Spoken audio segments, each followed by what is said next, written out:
नमस्कार, तुम्हा सर्वांचे माझ्या चॅनलवरती स्वागत आहे। येता 14 नोव्हेंबर म्हणजेच 14 नोव्हेंबर म्हणजेच वैकुंठ चतुर्दशी आहे। देव दिवाळीचा एक दिवस आधी वैकुंठ चतुर्दशी येते। भगवान शंकर आणि भगवान विष्णू यांना वैकुंठ चतुर्दशी हा दिवस म्हणून समर्पित आहे। हा दिवस का महत्त्वाचा आहे याची माहिती या व्हिडिओमध्ये सांगणार आहे। आता चातुर्मास संपलेला आहे। जेव्हा चातुर्मास सुरू होतो आणि भगवान विष्णू 4 महिने निद्रा अवस्थेमध्ये जातात म्हणून या जगाचा कारभार भगवान शंकरांना समर्पित करतात आणि तेव्हा चातुर्मास संपतो। म्हणून जेव्हा चातुर्मास संपतो त्याच्या दुसऱ्या दिवशी भगवान शंकर हे भगवान विष्णूंना त्यांचा कारभार परत समर्पित करतात आणि ते तपस्या करण्यासाठी हिमालयामध्ये जातात असे म्हटले जाते। म्हणून हा दिवस वैकुंठ चतुर्दशी म्हणजेच हरिहर भेट म्हणून ओळखला जातो। बऱ्याच धार्मिक ठिकाणी ही सेवा खूप मोठ्या प्रमाणामध्ये केली जाते। आपण तिथे जाऊ शकत नाहीत म्हणून ही सेवा आपल्याला घरच्या घरी करायची आहे। हरिहर भेट म्हणजे काय? भगवान विष्णू आणि भगवान शंकर यांची ठीक रात्री 12 वाजता जी भेट होते त्याला हरिहर भेट असे म्हणतात।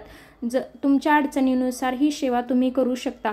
ठीक 12 वाजता ही सेवा करायची आहे। जर तुम्हाला शक्य नसेल तर तुम्ही लहान मुले वगैरे काही अडचणी असतील तर तुम्ही 11:45 पण ही सेवा करू शकता। देवाऱ्यामध्ये भगवान शंकराची मूर्ती असेल तर भगवान शंकराच्या मूर्तीवर, नसेल तर पिंडीवर आणि विष्णूचा अवतार म्हणजेच बालकृष्णावर ही सेवा तुम्हाला करायची आहे। भगवान शंकर हे वैरागी आहेत, त्यांना तुळस अर्पण केली जात नाही कारण तुळस ही विष्णुप्रिय आहे आणि ती भगवान विष्णूची पत्नी आहे।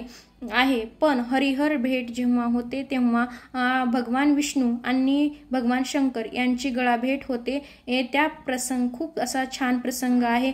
त्या काळामध्ये वर्षातून फक्त एक दिवस आहे, एकमेव दिवस आहे, तो म्हणजे वैकुंठ चतुर्दशी। या दिवशी भगवान शंकराला तुळशीपत्र अर्पण करायचे आहे कारण भगवान शंकरांनी 4 महिने पूर्ण विश्वाचा कारभार सांभाळलेला आहे। म्हणून त्यांचे आभार व्यक्त करण्यासाठी भगवान विष्णू त्यांना तुळशीपत्र अर्पण करतात। म्हणून तुम्ही पिंडीवरती तुळशीपत्र अर्पण करायचे आहे।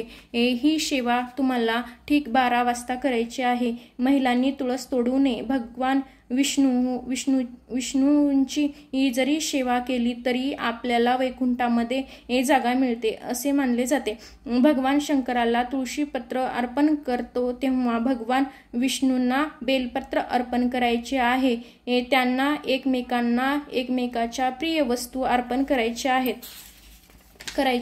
भगवान विष्णूंचे 1000 नामावली, विष्णू सहस्र नामावली, एक तुळशीपत्र वाहला तरी 1000 नामावली घेतल्याचे पुण्य मिळते। ज्यांना जमत नाही त्यांनी ओम भगवते वासुदेवाय नमः या मंत्राचा जेवढा जमेल तेवढा जप करायचा आहे आणि बालकृष्णावरती तुम्हाला बेलपत्र अर्पण करायचे आहे। जर तुम्हाला 108 नामावली येत असेल तर म्हणा, नसेल तर ओम नमः शिवाय या मंत्राचा जप करायचा आहे। आणि आपण महादेवाच्या पिंडीवरती तुळशीपत्र अर्पण करत नाही म्हणून आपल्याला ते सेवा झाल्यानंतर लगेच आपल्याला तुळशीपत्र काढून घ्यायचं आहे। जर तुम्हाला माझे व्हिडिओ आवडले असेल तर लाईक करा, सबस्क्राईब करा। धन्यवाद।